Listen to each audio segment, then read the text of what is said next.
The economic freedom fighters in Unilever South Africa have reached an agreement bringing an end to 4 days of protests outside the branches of Clicks over that racist advert for Tresemme hair products. Unilever's agreed with the EFF that the ad depicting black hair as damaged and dry and white hair as fine and normal was racist and offensive. The multinational goods company, listed both in London and the Netherlands, will withdraw all Tresemme products from retail shelves for 10 days as a demonstration of its remorse for the racist image. Unilever SA will also donate at least 10,000 sanitary towels and sanitizers to informal settlements chosen by the EFF. The party says they could not reach an agreement with Unilever to publish the names of the people responsible for the advert, and the director involved in the campaign has since left both the company and the country.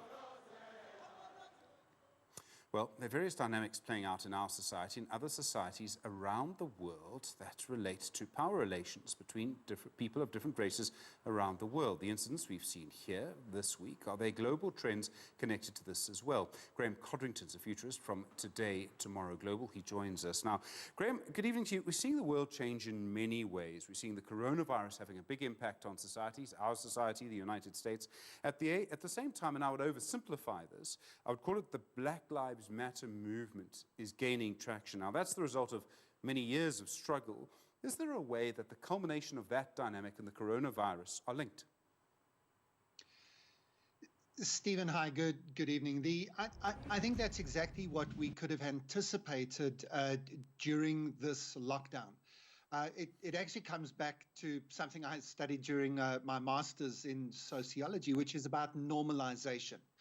And what happens is when society or a segment of society is disrupted, it takes a little while to find a new normal. There's that cliche that people have been talking about, but there's some genuine truth behind that. So a simple example for people to understand this is I'm not sure that too many people are going to want to rush back into rush hour traffic when the office goes back.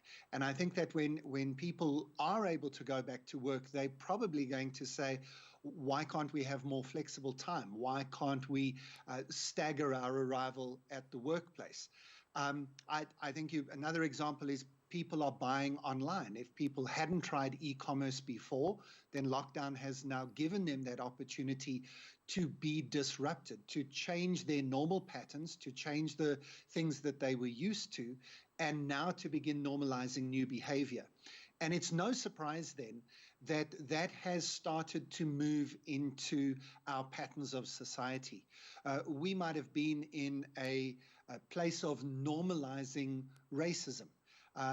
None of us, I think, feel that we are out and out racists, that we hate people of other colors, but we have normalized the way in which racial systems and racial structures work. And I suppose it is remarkable that we are recognizing George Bezos and his life, because in many respects, that was what his life was about. It was about looking at those systems and trying to unpick the systems behind them. And those systems, many of them still exist today, even a quarter of a century after the end of official apartheid. We still have some of those systems. What's happening now, Stephen, and I think we're seeing it all around the world, is that lockdown and the COVID crisis has allowed us to step away from our normal lives. And now we're seeing patterns and systems that maybe were invisible to us before. And it's no surprise then that this is coming out in Black Lives Matter. And here in South Africa, obviously, this latest example with Clicks and Tresemme. We're seeing a lot of turmoil in societies. If you look at our history and history in the United States, white people, and I realize the irony of what I'm saying at this moment, Graeme, but white people are very good at holding on to power. And actually, we do that through the economy. That's how it works, right? You control the economy, you win. Do you think that'll change? No, whoever controls the economy does win. And I think this is something that white people, especially in South Africa and Africa and in all parts of the world, need to recognize that you don't just undo economic imbalances by changing a law here or there or by voting a new political party in.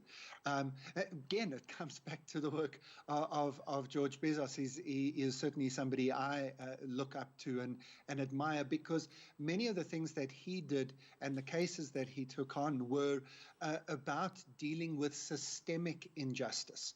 And until we actually hear what the voice of the poor people in South Africa and across the world is saying, and they are saying that the system is stacked against them. The system itself is unjust. And until we listen to that more and do something to correct those systems, unfortunately, I think the protests are just going to get louder and louder, and possibly even more violent. Stephen, you know, as a futurist, I look quite a lot at the past. And unfortunately, one of the things we see after major disruptions in society, a lot of the pandemic disruptions we've had in the last century, is there is a period of civil unrest, because it's not just a medical disruption we're going through. We are unpicking our normals, and that gives us an opportunity to look again at what's happening to society. And if we don't like what we see, we get given an opportunity to make some changes. I think that's what's going on, not just in South Africa, but all around the world. And people are trying to take the opportunity to get their voices heard and to make what, in my opinion, are very necessary changes to our economic systems. Graeme Codrington, thank you very much indeed. Futurist at Today, Tomorrow, Global. Coming up, Mark Lewis